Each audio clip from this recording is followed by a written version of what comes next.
Now, some of us who watched Pakistan cricket over the years, we thought we knew exactly what to expect. That when you build up Pakistan to be competitive, when you look down and you think they're a good side, they produce a damn squib. And then when you think, no, even Pakistan can't come back, they come up with a performance that makes you sit up and say, wow, was this the same side? And yet, I thought Pakistan were incapable of that against South Africa simply because you didn't see that kind of ability that you saw in Pakistan teams in the past. And yet, what came through in this game against South Africa was not just talent oozing out and producing a dramatic performance, but great composure, very good planning of a certain situation on how to play in that situation. It was a composed performance from Pakistan. Number 8 took on number 1, and it was number 1 that was struggling. I thought that the moment there was something in the track for the slower bowler, the ball is stopping and coming, that is when South Africa are at their most vulnerable. And I thought using Hafiz in that 10-over spell was magnificent thinking. Even though it might seem he went at 5 and over, that is where the breaks were laid down.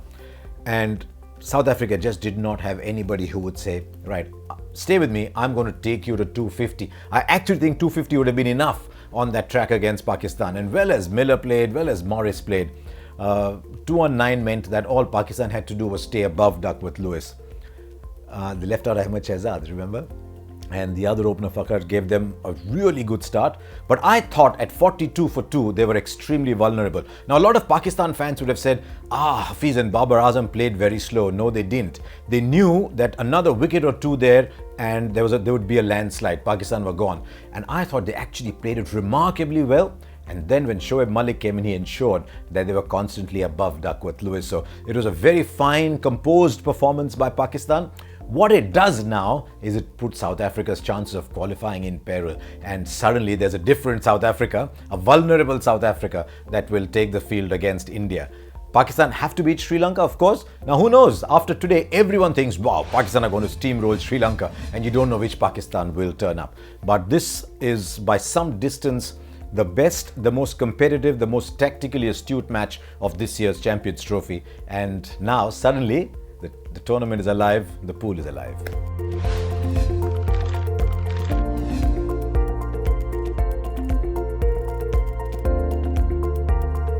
Right, and time to answer your questions. And we always get some interesting ones. And this one's a very interesting one from Dalston D'Souza. And Dalston says, considering they're strong contenders at every ICC event, does this South Africa squad lack something? Or is it just a bad day? Dalston, it's something that all of South Africa has been asking itself every time they go to an ICC event. Why is it that day in, day out, they're such a good team, and on a big day, why do their skills suddenly seem to desert them? And this is a topic that's been discussed in international cricket, in cricketing circles for a long time. My theory is that South Africans are so intense as a side that they cannot countenance defeat, and that they're so afraid and they're so anti-defeat, as most good teams should be, but they're so afraid of losing that they turn up very wound up on the big day. And I get the feeling that there isn't that little gambler in their squad who says, it's another game, come follow me. I think AB de Villiers is that person, but somehow on the big occasion day, even AB de Villiers tends to get a little too intense, almost a little too tight, and I think that is the issue. I mean, I remember chatting with Mickey Arthur the day after the India-Pakistan game, and he was talking about Pakistan, which is now his side, playing against South Africa, which was his side. And he says, day in, day out, we always beat Pakistan, but on the big day, they seem to have that something extra. And Dalton, that is that something extra that I think South Africa need to possess.